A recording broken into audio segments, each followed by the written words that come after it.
Yep.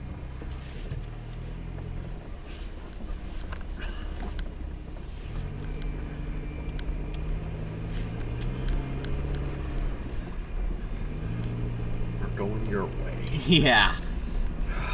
Sucks. Gosh.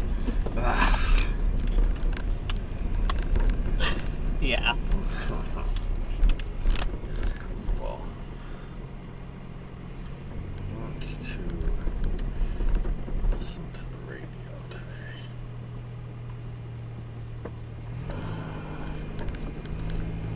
Let's see if there's any.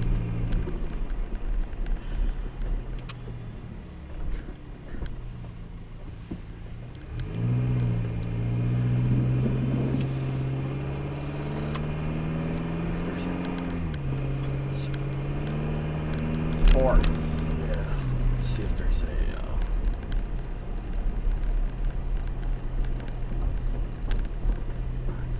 Podcast.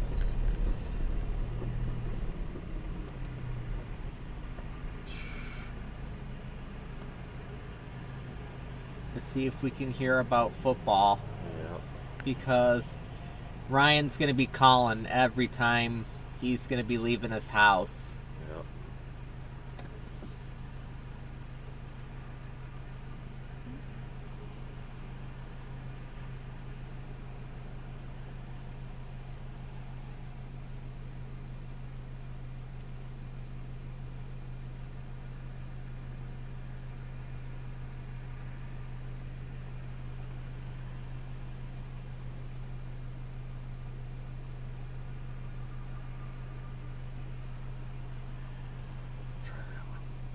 Try that one. I've been eating at Chipotle for at least 15 years, and for me, chicken burrito, white rice, guac, salsa, that's my order. But I tried something new the other day. It's Chipotle's smoked brisket, and I'll be trying it again and again and again. That's It's late. so good. It's so slow. Seasoned with Mexican Might spices have and to finished with a smoky sauce with Chipotle peppers. I was It's got fooling so you. much flavor. And it's not spice, but it's not too spicy. This Now, one you trust me for sucks. fantasy advice? I give even better food advice. Go Let's get go buy the Chipotle's scotch. smoked brisket. Yeah. But Chipotle's smoked But we made a brisket is deal. only here Yes, for a we limited did. time, Yes, so we you did. need to go try it. It's available Plus- in all Chipotle restaurants, the Chipotle app, or chipotle.com. I'm a changed man. I am a brisket believer. I got Go get the Chipotle smoked got brisket right the now. mail. First, Yeah. the You're bad good, news. so good. SAP Business AI won't help you generate You're cutest doing a versions great of your job family's today, holiday putting photos. care of both But of it us. will help you understand which supplier is Yeah. best to help you roll out your Best. plant-based packaging in Southeast Asia, or identify the training your junior project manager needs to rise up the ranks, and automate repetitive tasks still while you hate focus on scotch. big innovations, so you can be ready for the next That makes you go. revolutionary technology, real-world results. That's SAP Business AI. Because mom hates that. Yeah.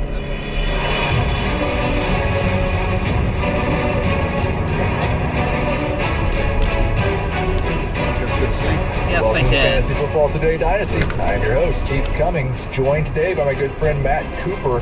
On Twitter, he's at Couch Scouts Fantasy Football. That's Couch Scouts Fantasy Football. At least- Welcome back on the show, Matt. We've Tell been- everybody what you guys at do least over at last Couch night- Scouts, and specifically what you're doing to raise money for We've Western been North talking. Carolina. You and I have been Absolutely, man. talking Thank you with for having me on Papa again. Wayne, And, Nana Judy, and Kathy. Yeah. So Couch Scouts is a brand that we started a little over a year ago. I've been running with it for about 3 years, but we rebranded to Couch Scouts about a year ago. We have our own website, so couchscouts.com. We want to provide community for people, so we have a free Discord, which I'll share more about in a minute.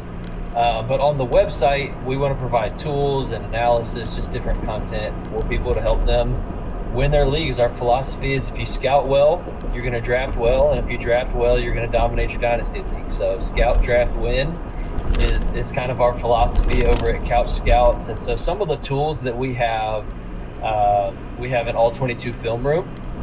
So I've been running the Dynasty Nerds film room the last few years, and I still am doing that. And they are a great resource for studying rookie film. But one thing that they don't really do is they don't have any underclassmen in there, and they don't have any IDP players. And so we've put both of those in our film room. So if you are into IDP and you want to scout defensive players, we have that. If you maybe you play in a Devy League and you want to go watch every snap for Jeremiah Smith or Arch Manning or Ryan Williams. Like, we've got all those guys in there. So we've got the film room. We've got some bonus podcasts. We have our main podcast that you can find on any platform. Just search Couch Scouts, all one word. But we have a bonus podcast for members on the site. We do a rookie guide every year, and so when we do the rookie guide, our members will get access to that through the site. And you mentioned Western North Carolina. So our group of co-hosts on the podcast that kind of co-own Couch Scouts, we all live in or near Western North Carolina. So I live in kind of the foothills in upstate South Carolina. Asheville's about 2 hours north of me. My wife's family is all up in the Asheville area, and they got hit pretty hard by the hurricane. Thankfully, they're all right, but they got hit pretty hard. One of my co-hosts actually lives in the Black Mountain, North Carolina area, and so he and his family are okay, thankfully, but their community has been devastated. He's a pastor, so he's been meeting with people for counseling appointments, and some of the stories that he's hearing, I mean, you just wouldn't believe it. So these people are hurting. They have a lot of need. And we want to step in and help. It's a place that's kind of close to home and close to our hearts. And so all that being said, if you go to couchscouts.com and purchase one of our membership subscriptions, or even if you want to purchase merch, I'm wearing a Couch Scouts shirt right now for those watching on the video feed. All of our proceeds, 100% for the entire month of October, is going to the American Red Cross for aid in Western North Carolina. We're not keeping a penny of it. And that's our promise to you. So if you want to come in and get a great resource and help a good cause, help people who really need it, we would love for you to check out Couch Scouts.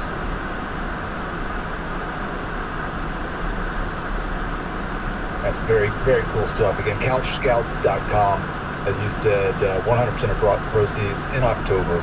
We still got lots of time left in October, right? We're halfway through the month. Yeah. Go get a subscription. Go help people out. Cousin Ernest says he's here listening to one of his favorite fantasy shows of the week. Thank you very much. And I agree with Dynasty Dogs, Matt, and Couch Scouts. They're awesome. Now, on today's show, we had a plan. The best laid plan, right? That's right. We're gonna take a look at the 2025 draft class. We're gonna talk waiver wire. We had a game that was inspired by one of our emailers. Are we done with these guys? And then Aaron Rodgers. It was Aaron Rodgers and went and traded for Davante Adams. Apparently didn't like the way that Mike Williams ran that last route last night. Davante Adams is a New York Jet. And like I open up the stream and the first thing I see is, what do I do if I have both Wilson and Adams? Jack also says in the chat, I have Davante and Wilson. The hilarious thing, probably my favorite Dynasty team. And it is an IDP team. So I will be using those IDP resources we talked about. That's fantastic. Has both Adams and Wilson and sitting at 4-2. And on the one hand, I see this trade and I'm like, well, this is obviously fantastic for Davante Adams. And on the other hand, it's like, do we have to wait another year for Garrett Wilson? And so, Matt, I just wonder, listen, it's not been great for the Jets so far. They're sitting at 2-4. Aaron Rodgers is averaging like 17 fantasy points per game. Does Davante Adams fix everything for Aaron Rodgers, and does Aaron Rodgers fix everything for Davante Adams? Are these great ads for contenders in Dynasty right now? Yeah, I think that's a great question. It's funny. I mentioned our Discord. It's completely free, and we just want to get to know the people that listen to our show. That's why we started it. But so we're always reacting to news like this. There's like 100 guys in the Discord. It actually kind of doubled the last time I was on your show. A lot of people came and joined us, which was great. In fact, I think we were talking Devy on that show, and we ended up starting an entire new Devy League just out of people that joined that day from your show. So shout out to the Couch Scouts Devy awesome. League. But no, so we have a funny channel in there, and somebody posted a meme that was, they said Aaron Rodgers and Davante Adams with the Jets, and it was Paul Pierce and Kevin Garnett in the Brooklyn Nets uniforms. Oh no, that is what we are hoping does not happen. I totally agree with you. Yeah, and I don't think that's what's going to happen. I'm a little concerned that Aaron Rodgers is not what he used to be. Right. But Davante Adams, I don't think he's lost a step. From what I've seen, he still looks every bit the dominant player he's always been. And I mean, when you look at the seasons that Davante Adams specifically put up when he and Aaron Rodgers were teammates, I mean, he was in the conversation for wide receiver 1 overall every single year. So it's not exactly the same now. Rodgers is not the same guy. There was no Garrett Wilson on those teams.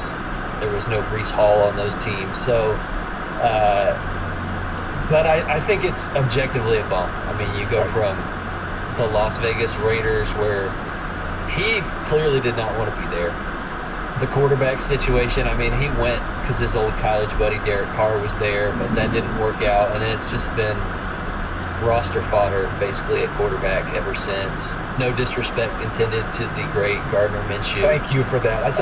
The way I framed it, and there's an article on CBS Sports with more of a redraft angle. But the way that I framed it was like it's a clear and obvious upgrade for Rodgers. He goes from a low-end QB2 to kind of a borderline QB1 for me and 6 point per pass touchdown. Yeah. It's an upgrade, but it's not quite as clear or obvious how big the upgrade is for Davante Adams. He's remained a 10 target per game guy in Vegas, but the efficiency is cratered. We blame most of that on the quarterback, but he also is 31 years old, maybe had a hamstring injury for a couple weeks already this year. I guess that's fine now. And has to compete with Garrett Wilson for targets. I think Adams I think Adams is the wide receiver 1 there. Would you agree with that? Like in terms of target share, he's going to see the most targets. So, I mean, I think just because of the chemistry and the history there with Rodgers, obviously I still think Wilson's a talented guy. We'll talk about him in a minute. Right. It could be a 1A, 1B, similar to like an A.J. Brown, Devontae Smith type of situation.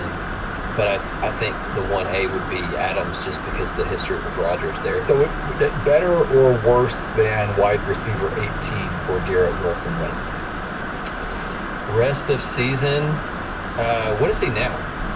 Do you have that in front of you? He's probably 13 is my guess. I'm going to say better than wide receiver 18, but I'm not overly confident about that from a redraft perspective. I think, obviously Devontae Smith had a top 10 season with A.J. Brown as his teammate. We've seen it happen. Right. Rising tide can lift all boats. It can mean more touchdown opportunities all the way around. It can mean softer coverage for Garrett Wilson, and I'm still a huge believer in his talent. From a dynasty perspective, we were talking about this in the Discord earlier, and I believe he's fallen to like wide receiver 12 in consensus ADP, depending on what site you're looking at, whereas he was like a top 5 guy preseason. Right around 12 feels pretty appropriate to me.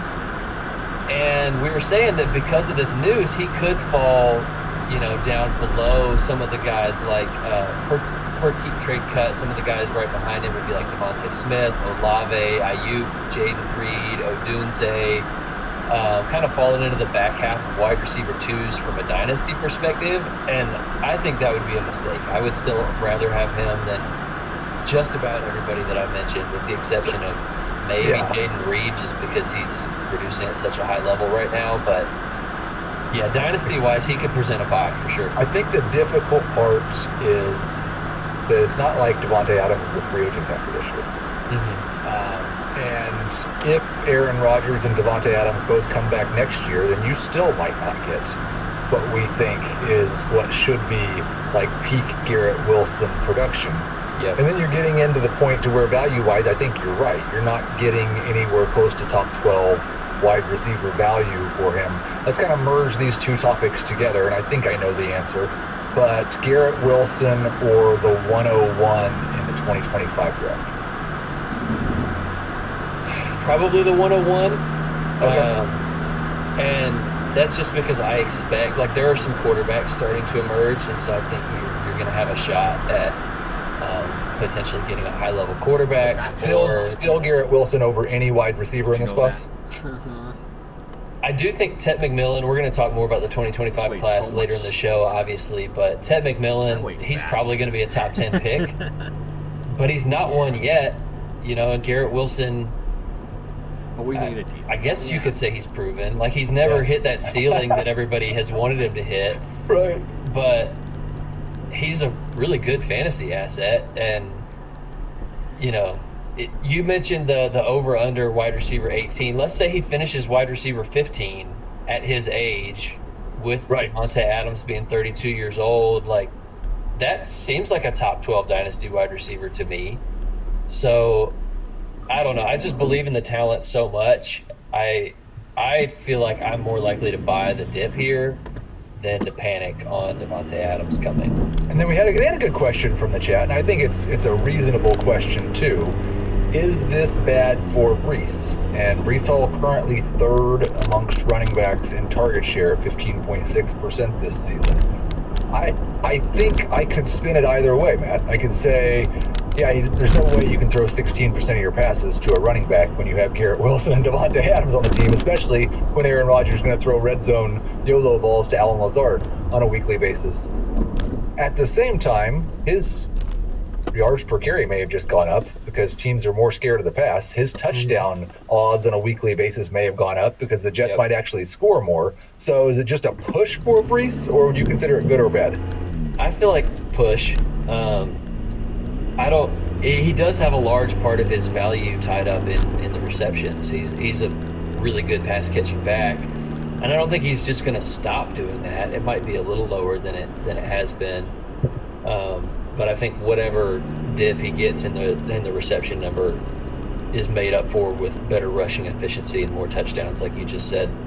Yeah, I think push in full PPR, maybe even a little boost in non or half PPR. Let's get to our first break, and then we'll get to 3 questions for our guest, which is usually the first thing we do. I know we've got some football fans out there, and I'm thinking, hey, maybe you need some new cleats, or your kid needs new cleats, or someone you know. Let me talk to you about New Balance and a couple of awesome cleats that they've got. First of all, from the beginning, New Balance's goal has been to make the best fitting, most comfortable football cleat in the game. So let's talk about the Prodigy and the Fortress. The Prodigy is intelligent speed, built for skill position players who turn split-second reactions into game-changing plays. The Prodigy is lightweight and supportive with a focus on springing off the toe, making a quick cut, and then accelerating on grass and artificial surfaces. Now for the players with size, strength, and speed inside the box, New Balance also has the Fortress. The Fortress is built to provide superior stability and midfoot stability for support on hard lateral cuts. The Fortress also features a high ankle collar and targeted heel support designed That was for Doherty. fighting the game's toughest battles. Learn more and purchase New Balance football cleats at newbalance.com. Now trending? Fall. And DSW is here with all the obsession-worthy shoe trends you need in your closet. Feeling fierce? DSW's got bold snake print boots and a retro sneaker with animal print details. Feeling for demure? Kitten heels are the eye-catching yet walkable heel all over your Fred's feet. probably and taking all a dump. over DSW. Yeah. From I edgy wonder if moto Fred boots goes to in there sweetly and goes, simple ballet flats. Find the Probably must-own taking a shoe shower, trends of the I think. season right now at your DSW store or DSW.com. He's in the shower going, Just real quick, I'll just handle this part. Jacoby Myers now, if he's available in your league and he's available in a fourth of CBS leagues, or if you're able to go still deal like a 3rd round pick for him, he's got an ankle injury right now, but 28 targets over his last 3 games, 14 fantasy points per game over that stretch. When we went, He's when going we to went get to the UP, the Davante Adams target share for the rest of the season for the Raiders. Trey Tucker should be rostered pretty much everywhere in when we Dynasty, left the just house in at, like, case. 3 You in the might even in morning. deeper leagues roster DJ Turner. It's possible one of those guys becomes something. Brock Bowers, the clear tight you end use one, the pee that he bottle at, already like, was. 5 in the Let's morning. go with 3 questions for our guests. And before we get to the 2025 class, a couple questions about the 2024 class. Who is the one rookie who has moved the needle for you? You're a guy that watched a ton of these guys in college, probably have much stronger opinions on them coming into the NFL than most of us do. But I would assume through 6 weeks, there's been at least one guy who's been like, oh, well, that's translated better or worse than I thought it would. What rookie has moved the needle for you? Yeah, I'm going to say Brian Thomas Jr. For me, he was somebody that I was a little lower on. I didn't hate him by any means. I just think I'm primarily a tape grinder, and so when I'm watching the tape, I feel like he ran like 3 routes at LSU. You know, it's just what he was asked to do. But he was mostly this field stretching, deep threat. He's really been a much better route runner in the NFL so far than what I expected, especially this early. And he's probably, he's flown up.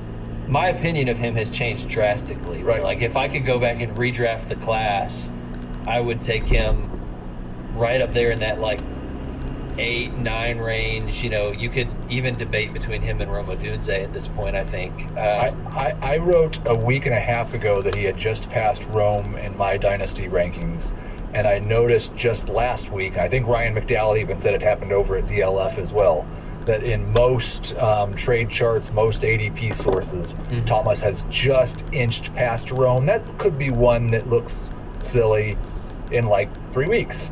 Definitely in a year, but he's at least, like, for me, it was Worthy, Ladd, and Thomas were kind of in a group behind Rome, and pretty clearly behind Rome.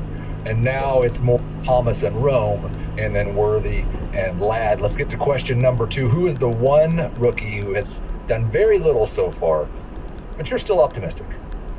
For that one, I'm going to go with Adonai Mitchell. Okay. I think shout out to Fantasy Points data with their average separation score, ASS. Thank you for saying it that way. And we got a national audience here. We gotta say things carefully, but he's number 1. I believe I saw a tweet saying that he's number 1 in separation. Yes, and that doesn't surprise me. I think also number 1 in the number of his targets that were rated uncatchable. Yeah, that doesn't surprise me either, unfortunately. There's a lot of mouths to feed there. I mean, I like Michael Pittman. I liked Josh Downs quite a bit as a prospect, and I think, people are starting to realize we should have been taking him a lot more seriously in Dynasty than just, the throwaway, oh, he's too small. They drafted Adonai Mitchell. Guess he's wide receiver 3. Doesn't look like it. And Alec Pierce, I kind of thought he was dead, and Adonai Mitchell was going to just phase him out, but he's still very involved in the offense, and it's a low-volume passing offense, at least when Richardson is out there, and there's a lot of factors, but when you watch the tape, Adonai Mitchell is running wide open frequently. He's winning deep down the field. He's winning short. He's got the talent. I firmly believe I've seen what I liked about him in college translate to the NFL so far. It just hasn't translated to Fantasy Points yet. So I'm still a believer. I would buy low if there's an opportunity to buy low. Excellent choice. If you're been a lot of talk already, and listen, we've talked a lot on this show about the cycle that we go through with future year picks, and this is a terrible class. This is the best class ever. You don't want next year's picks, and these things are cyclical. But we have, it seems, are currently in the 2025 class is awful. So I will ask you, if you're rebuilding, would you rather trade for 2025 picks or 2026 picks? First of all, I'll say I don't think the 2025 class is awful. So we'll talk more about that in a minute, but I'm excited about the class. 2026, it's a little unproven at this point. Like, even some of the quarterbacks that we were really excited about, like Nico Iamaleava and Jackson Arnold. Like, Jackson Arnold's been benched. Nico is really struggling now that they've gotten to conference play. There's a lot that's up in the air. Zachariah Branch does not look as good as we thought he was going to look. He's been pretty disappointing so far. So I feel more confident in projecting the 2025 class, but I do think that when I'm trading, if I'm a rebuilding team and I'm trading with a contender, and they're going very confident that they're a late first, I want to push and see, can I get the 2026 first? Because the wheels could fall off of that thing, and by 2026, that's a long way off. That pick could be higher than you think, versus the 2025 probably is going to be a late pick. So there are situations where I would target both. And shout out 2027 class, by the way. Jeremiah Smith, Ryan Williams, they're like both putting on the number 1 and 2 best true freshman wide receiver seasons we've ever seen. Dylan Raiola looks like the real deal, like Patrick Mahomes' clone, took Nebraska offense and made it relevant again. There's a lot. I don't feel like I usually see this many true freshman breakouts, and there's more guys in the 2027 class that I'm excited about already than the 2026 class. So shout out to them. And I think there's a lot of leagues where, like, can you trade your 2027 first, and how much do you have to pay to do that? If you're going to do that, then I would say, yeah, make sure they go ahead and pay their entry fee for 2027. So, but I think to your point about if you're trading with a contender, it's an excellent one. Just this morning, I added to my league trade block in a league that's been so frustrating because I've had a great team for 4 or 5 years and just haven't got over the hump. Some second place finishes, some thirds, some fourths. I just put Josh Jacobs, James Conner, Devontae Adams, Cooper Kupp, Austin Eckler, and Deontay Johnson on the trade block. People who traded for my first this year, and I traded all of my picks for this year, got like the 10th or 11th pick in the draft. People who traded for if they would have traded for my 2025 first, things would be looking much better for them. So the wheels can fall off very fast. It can happen fast, for sure. Let's talk about this 2025 class. And I guess let's start with this, because I think I know the answer, but relative to other classes, what position does this class look the strongest at? Yeah, I'm not going to go against the grain here too much. I think most people would say the running back class. Yeah. And I agree. In fact, it's gotten stronger, I would say, since the season started. You've had Ollie Gordon kind of fall off a little bit this year, but Ashton Jeanty has like stormed onto the scene. I know we're going to talk about him in a minute, and he's become, you know, a much higher level prospect even than maybe we thought this class had. And then even like Nicholas Singleton, he was, you know, as far as recruiting pedigree, 5-star, he was ranked number 1 in his class coming in, had a really rough sophomore season. He's come out and looked much improved this year. And he's got all the talent in the world. His vision looks improved. His pass catching looks improved. So there have been some guys that have really cemented themselves. And not that many guys have fallen off here. So I'm excited about the class. I think at this time last year, what we said about the running back class was we should not have any running backs in the first round of the Superflex rookie draft. So far, that looks pretty smart because Jonathan Brooks hasn't even played yet. But what would you say, like, right now? Is it like 4 of the top 12 in Superflex are going to be running backs, 6 of the top 12? How deep is this class? I would guess at minimum 3. Okay. Because I think Jeanty for sure will be. And then between everybody else, I mean, yeah, there might be some guys that have a bad combine, or, you know, just when we get into their tape, they're not as good as we thought they were, and they kind of fall off.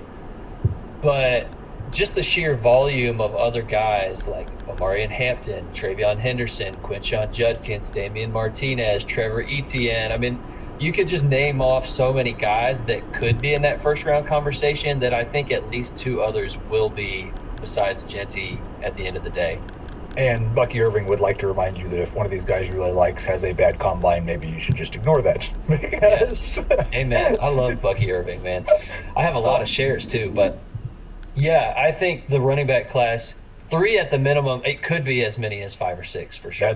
That's awesome for those teams that need running backs. Let's talk about Jeanty a little bit because, like you mentioned it, he has literally run away with the RB1 spot in this class early in the year. Just stay healthy, kid. Compare him to Bijan or some of the best prospects that we've had the last 4 or 5 years. Like, where does he fit in? Could this be someone that we're saying in a year is like a generational rookie running back? And we say that too much, but like, how good could he be? Yeah, I think the thing that makes it really hard to compare is the fact that he plays for Boise State. And he's, you know, just the level of competition week in and week out is not what those guys faced. This could be the spot. But even when he's played better teams, I mean, they played Oregon this year and went toe-to-toe with Oregon. That game came down to the wire. Jeanty was the biggest reason why. He put up a monster stat line, absolutely a monster. And you would think, okay, Oregon D-line is just going to totally overwhelm Boise State offensive line, and Jeanty's just going to get hit in the backfield all day. That's not what happened. And if he did get hit in the backfield, he broke the tackle because, I mean, he's breaking tackles at a ridiculous rate. He's putting so many NFL traits on film: the acceleration, the long speed, the change of direction, the Thank you know, he's elusive. He can catch passes. He's breaking tackles. The contact balance is off the charts for this guy. Get you a bonus. So when you watch the Like tape, what? it doesn't matter. Like the level of competition. See, how'd you get your? That's not gonna computer dissuade working? me off I of don't Genty know. at all. He absolutely looks That's awesome. like But you got it working. a really Yeah. like a high first round pick caliber running back, which to Thinking me about getting says you a at new the end of the day he's computer going to for your- be in the for same Christmas. What do discussion you with think? Good the idea. Bijans and the Jameer Like Gibbs that? and these guys that went top 15 in the draft. I think That would be a Genty's good that bonus. good. And the numbers, I haven't even talked about the numbers. Like, I mean, he's on pace to break records that Barry Sanders has held since the 80s that nobody thought anybody would ever even come close to. Every week he's breaking off hundreds of yards and multiple touchdowns, and it's just crazy watching what he's doing right now. So I'm going to rephrase this next question because I kind of hearing you talk earlier, I think you feel there is. So what is our hope? Who is our hope for an elite quarterback or wide receiver prospect in this class? We talked about 3 to 6 of the first round might be running backs. Well, that means 6 to 9 are going to be quarterbacks and wide receivers probably. Who are the guys we're going to be excited about taking early in our rookie draft? Yeah, so the quarterback class has actually been a really pleasant surprise this season, I think. Coming into the year, Carson Beck was kind of the consensus QB1. And I liked Carson Beck last year when he was draft eligible, and I thought maybe this guy's going to be like a day 2 sleeper and I can take him in the 3rd or 4th round of my rookie draft. But when the talk started being, he's going back to school and he's going to be the QB1 next year and he's going to be a first round pick, I was like, I don't see that at all. And so the idea that he was QB1 in the class made me think, well, maybe it's just not a very good class. Maybe it's like the year that Kenny Pickett was the QB1. But coming into the season, Beck has not done everything that everybody thought that he would, but so many other guys have stepped up. Cam Ward is looking incredible. I mean, he's got a lot of mobility. He's got a lot of arm talent. He's got the swagger, throwing off platform, the big plays downfield. Shedeur Sanders, polarizing guy. I definitely think he's got first round talent. The intangibles sometimes leave a little bit to be desired, I think, but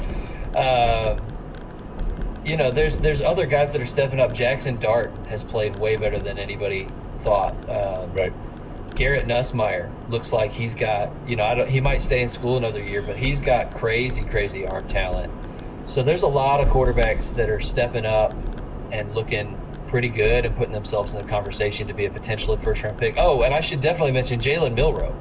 I mean, he has all the looks of the last couple of years when you look at Justin Fields and then Anthony Richardson and then Jaden Daniels. Like, there just seems to always be that one guy that flies up boards because he's just so freakishly athletic, and the NFL teams just can't resist it. And it doesn't even matter if there's question marks about him as a passer. He's just that athletic. And I feel like that guy this year is going to be Jalen Milroe. So I think by the end of the discussion, he's probably going to be a high first-round pick. So, yeah. And so I'm not going to try to make too much of this, but I did say quarterbacks and wide receivers, and that was a great discussion on the quarterback. Should that make me worried about the wide receivers? No, I just hadn't got there yet. Okay, good. Just hadn't got there yet.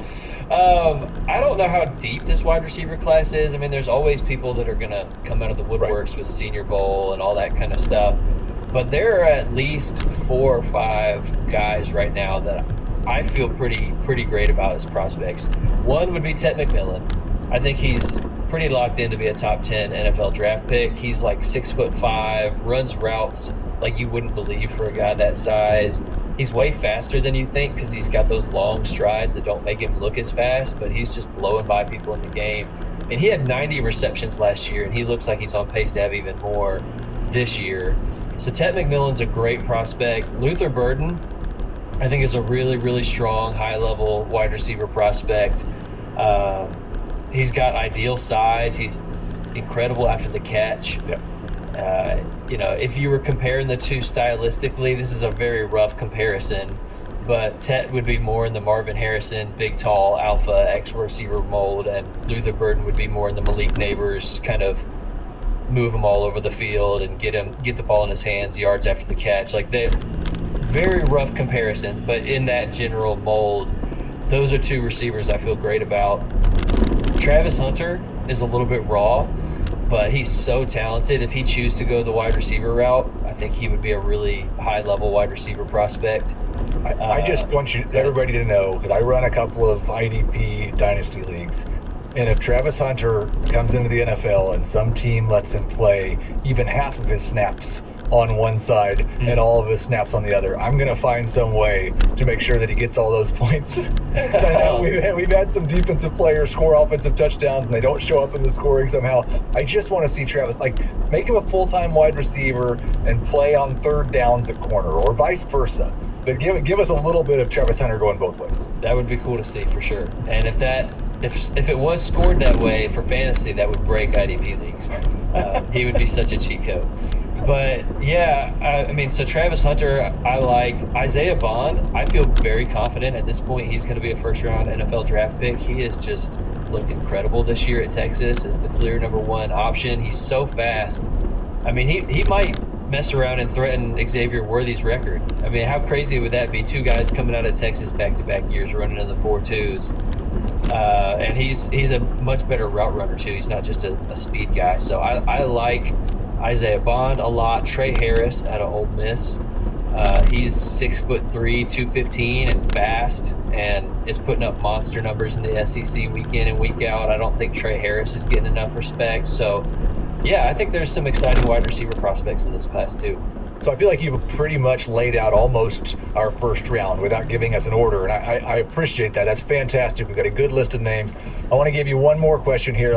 Let's go dig a little bit deeper. Give me one prospect, any position that maybe people just don't know about. Who do the people need to hear more about that might be? You can give us the next Puka Nacua, but I'm not going to ask you to do that. It's a little early in the process. More off the radar. I'm going to go with DJ Giddens out of Kansas State. He's a running back that I think he waited his turn behind Deuce Vaughn and has kind of taken over that job, and this year has become a true workhorse bell cow. And he's a beast. He's really fun to watch. I don't really ever hear anybody talk about him